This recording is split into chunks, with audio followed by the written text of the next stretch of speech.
Good evening. Welcome to WFUZ-TV's The People's Voice podcast. I'm Blair Castro, and I'm here with Thomas Jenkins. And today we have Joe Freeman in the studio with us today. Mr. Freeman, thank you so much for coming. Yeah, thank you, guys. So Joe is running for State House District 95 here in South Alabama, Baldwin County. And we wanted to ask you a little bit about what prompted you to run. What is your motivation behind seeking this seat? Yeah, so, we actually had an opportunity to see what was going on last year.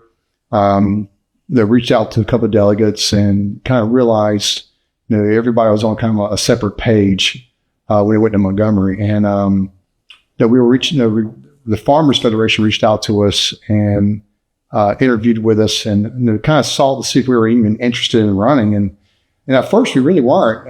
We were interested in making some changes here in Baldwin County, but not necessarily for us to be running. And Mignon and I prayed it for a while, and we prayed on it and thought about it some more, and we prayed on it some more and discussed it even further. And finally, we made the decision that if we were going to make some change in Baldwin County, some meaningful change, that I'd be the great candidate to run against Frances and make those changes. So we went back to the Farmers Federation, told them we were interested, and interviewed some more with them, and we got their endorsement. So can you tell us a little bit about your background and why you feel you are the most qualified person for this position? Yeah, so public service I'm not a stranger to it. I was a police officer for over 10 years in my younger years, and climbed the ranks pretty quickly in law enforcement. Loved doing that, but then we had 6 kids, and realized pretty quickly that law enforcement income didn't support a family of 8. And so I went back to school, went into finance, and started building houses as part of our portfolio. We turned around and opened a couple of businesses. So we had been managing money all our life, right? With the finance piece of it, when I went as a financial advisor, my last job was with Fisher Investments. And with Fisher, I was managing and bringing in over $94 million per year. So that's something we did on a consistent basis. So we understand what it means to manage money at a high level, and not just a small brokerage firm deal with those small ideas and small problems. We want to look at bigger problems and solve much, much bigger problems. So, yeah. Going back to your public service and your time as a police officer, what sort of transferable skills do you think you learned in that role that help you serve potentially in, the Alabama House? Yeah, I think first and foremost, being accountable for your actions, being transparent, be able to communicate. It's I think some of the best skill sets is being able to listen to someone, understand their problems, and then giving them an answer. It might not be the answer they want to hear, but it's a truthful answer. It's something that they can actually understand and carry forward. So part of your platform points that are out right now, as I saw on your website, was that you are against gambling, which is a hot button issue right now. Can you tell us a little bit about why you're against the gambling here? Yeah, so we live here in Baldwin County. I live right here in Gulf Shores, and the last thing we want is a casino in our backyard. As a law enforcement officer, we saw that shady element that came with gambling and in casinos where I worked at. We don't want it here. We've got pristine beaches now, and we have a problem with people leaving trash there, our coastlines, keeping up with our natural environments here. We do not want gambling coming here and bringing prostitution. We don't want gambling coming here, killing our communities. Go over to Biloxi and go 2 or 3 streets over from a casino and try to find a restaurant. They're closed down. People would rather spend $40 at a casino at their buffet than to spend $20 at a local restaurant. So we know it kills businesses, and we just don't want that here in our backyard. Yeah, I mean, I can concur with what you're saying from a law enforcement perspective. I got, about 4 years in, and over in Southwest Louisiana where I was, I didn't work directly with the casino police, but they did have their own police department. It was a Native American owned casino, and there were talks of human trafficking, prostitution, things like that, drugs, everything like that. And we just we don't want that kind of tourism. We don't need it. We don't need it. We don't need it. I think we can have more positive tourism than because a casino. When you're looking at not only bringing a casino here, but think about right now our first responders are already working. I mean, they're stretched pretty thin now. Imagine bringing a casino here and then trying to, something happened and try to get an ambulance through Foley to Gulf Shores or vice versa. The traffic's going to be horrible. It's already bad. Not to mention if we have one shooting in a year, it's a complete crisis. Absolutely. So the people aren't even prepared for what would come if they start bringing that in. Right. And what we hear more about casinos is really that people want an education lottery. And they don't understand that that's all tied to Class 3 gaming. And if you have one, you got to have the other. There's no separating it.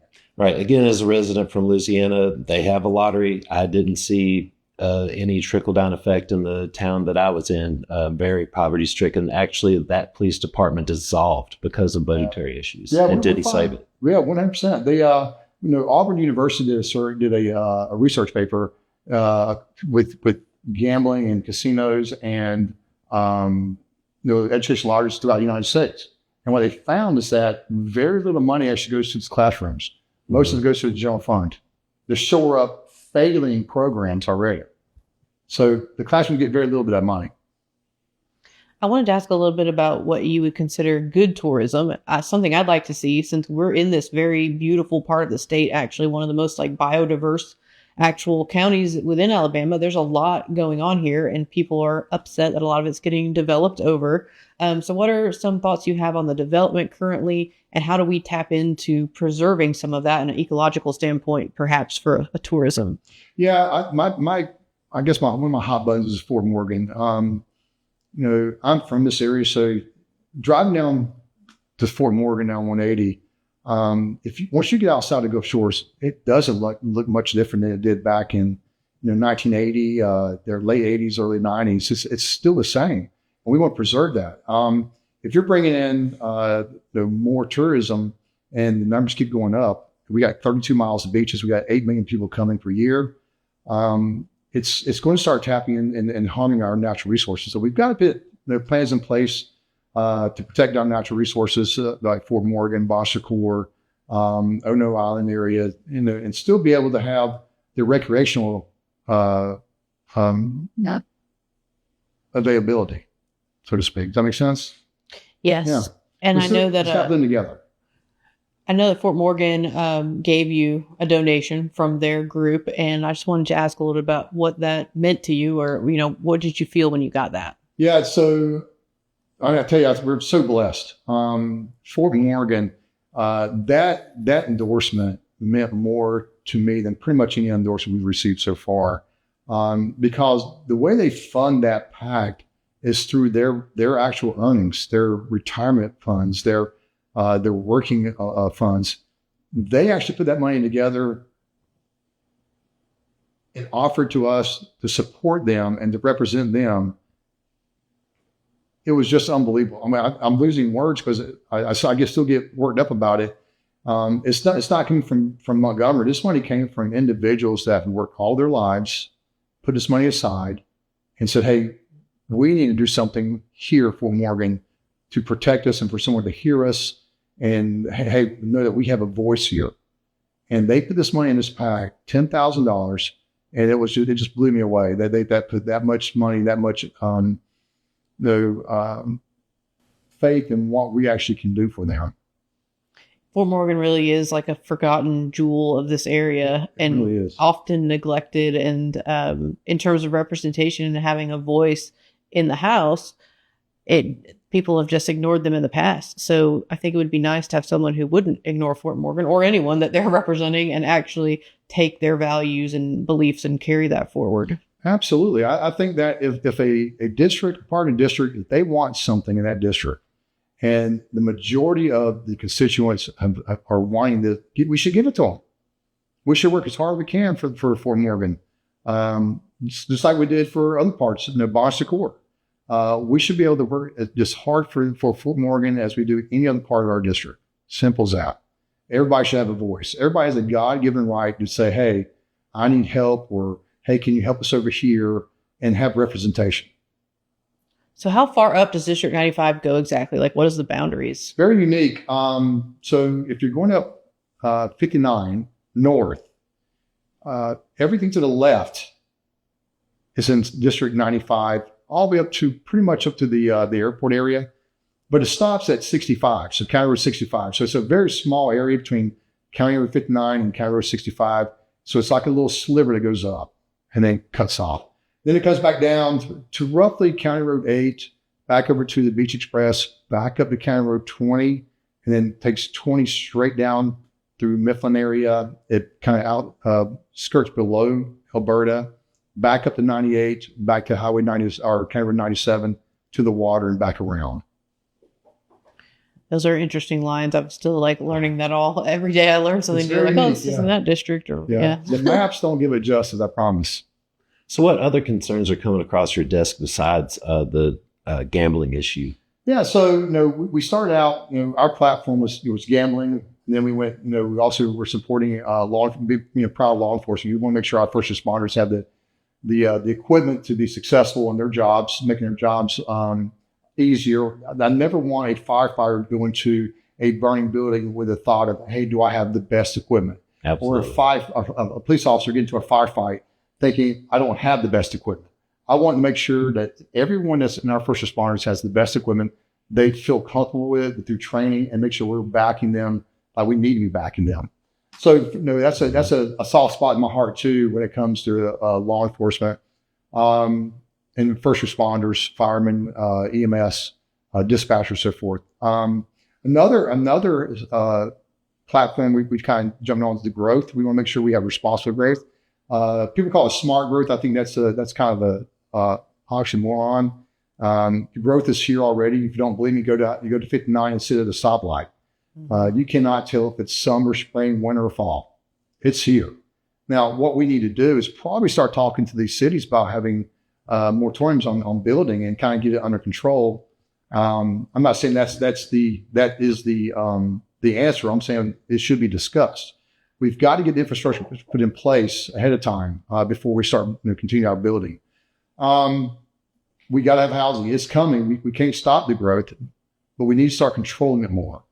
And that's going to take getting involved with the mayors and the city council of each the city and kind of put a plan together for it. Do you see any solar farms or data centers popping up in your area? I sure hope so. That's a fight that we'll take to the end.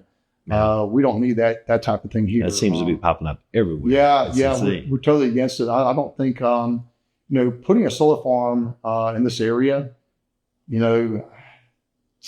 I'd rather see farmland. Yep, farmland all the way. Day. Farmland. We need to support our farmers, but a solar farm here. One thing we're going to have is not a matter if, it's a matter of when. Is hurricanes, and that's it. When they're having a solar farm here, they're going to get destroyed in hurricane. Mm-hmm. And once these chemicals and these panels leak out to the ground is no longer useful at all. So it's dead. It's dead in the water. So we're against it totally. Going back to the farmers, we're 100% behind our farmers. We need to start developing more farm-to-table type programs. Absolutely.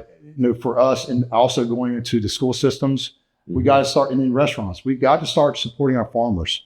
Right now, row crop farmers are losing about $300. I think it was like $380 per acre, and that's from your soybean and so forth. We've got to start supporting them more. We need to start going and using fresh vegetables and fresh fruit and supporting these farmers at their local stands. Because if not, that's how we lose them to these solar farms. Absolutely. They can't afford it, and they just want to turn a profit on the land that they got. Yeah, and think about this. You got these farmers that have been farming this land for generations, and all of a sudden now the farmland that has increased in price to the point when these farmers want to retire. Most of these young farmers, either it's too expensive, the equipment's too expensive, or your cost of fertilizer is too expensive. There's no incentive for these young farmers to take over these farms. So what do? They sell the land. Right, and sometimes to China. To anyone that wants to buy it. Which means that's another sticking point for me too. Alabama has laws in place that we're not going to sell to adversary countries. But I think we need better verbiage in these bills about who's bought the land and who is it being rented to. Mm-hmm. For what purpose? And what purposes? That's right.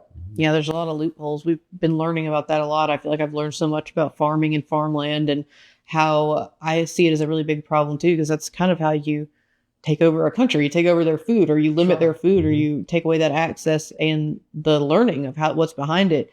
It's really important. I think people can't emphasize, you can't emphasize the criticalness of that, especially when you talk about in the schools. Yeah. And especially now with this Iran conflict, That's people want conflict, but they forget World War II era ration books. I was just talking about that to somebody earlier. 100%. So our farmers are, especially when it starts coming to the world, our farmers should be put at the top of the list. They should be giving tax credits. I really think that first responders, as well, should be getting tax credits. Mm-hmm. I mean, we got first responders that work here in Gulf Shores and Orange Beach that can't afford to live here. Yeah, I believe that. You're protecting an area that you don't even live in. And again, circling back to lottery and taking care of law enforcement, I had to buy my own equipment. Yeah, I did too. When I first got in, I had to buy my own weapon, my own web gear, everything. Mm-hmm. Yeah, I did too. So I clearly understand that. Talking to some of the departments here, like Orange Beach, they're very fortunate through tourism and so forth that they really do get a lot of great equipment here. Mm-hmm. But we can always do more. We can always do more. Yeah. Where you got if Orange Beach and Gulf Shores are getting prime equipment, we got to make sure that Foley gets good equipment. Somberdale, Robertsdale, Daphne. We got to make sure the whole county is protected, and we're going to do that if we get all the delegates on the same page and start fighting to get more money back here in Baldwin County. Right, lest we forget that Gulf Shores was actually mentioned in the Epstein files.